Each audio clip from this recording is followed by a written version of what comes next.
পুরী কার কার favourite ডেস্টিনেশনের মধ্যে পড়ে? পুরী কিন্তু কেবলই একটা জায়গা নয়, পুরী একটি ধাম, জগন্নাথ ধাম।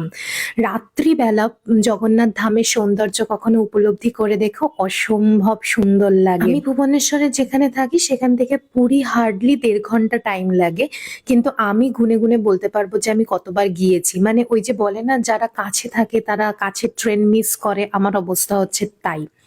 কিন্তু এখানে যারা ওড়িয়ারা না, তারা প্রত্যেক মাসে একবার করে জগন্নাথ দেবের দর্শনে যাবেই যাবে। আমি যেখানেই ঘুরতে যাব না, সেখানেই আমার মেন মোটিভ থাকে যে আমি কি কি খাবো, সেখানকার কোন কোন জিনিসগুলোকে এক্সপ্লোর করব।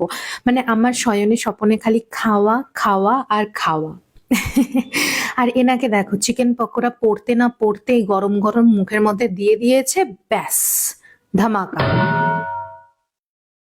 আচ্ছা, তোমাদের সমুদ্র ভালো লাগে নাকি পাহাড় ভালো লাগে? তবে সমুদ্র আর পাহাড়ের দুটো আলাদা আলাদা সৌন্দর্য রয়েছে। কিন্তু আমার ছেলের, যেহেতু ও বাচ্চা, জল ভীষণ পছন্দ করে, ওর কিন্তু সমুদ্র ভীষণ ভালো লাগে।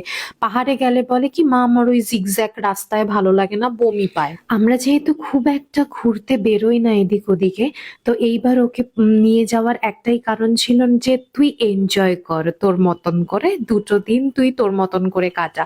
আমার মাকে হাঁটু অপারেশন করিয়ে পুরীতে নিয়ে এসেছি, বলছে এবার তুমি হাঁটো, আমি দেখি কেমন হাঁটতে পারছো। পুরীতে আসলেই আমরা সি বিচের ধার দিয়ে হাঁটবো, এটা আমাদের উইশ লিস্টের মধ্যেই আছে। কিন্তু এই জায়গাটা তোমরা এই কারণেই খালি দেখছো যে আমরা কিন্তু স্বর্গদ্বারের সামনে ছিলাম না, আমরা লাইট হাউসের দিকটাতে ছিলাম বলে একটু খালি।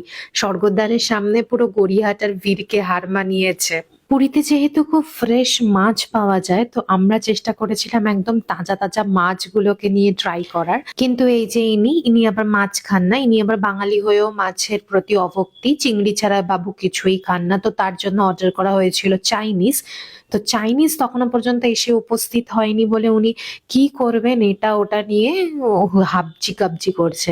তো অলরেডি আমাদের খাবার চলে এসেছে। দৈনন্দিন জীবনের কার্যকলাপগুলোকে একটু ব্রেক দেওয়ার জন্য আমরা ২ দিনের জন্য আমাদের মাইন্ড ফ্রেশ করতে এসেছিলাম। তোমরা কে কতবার পুরীতে এসেছো আমাকে জানাতে ভুলো না কিন্তু।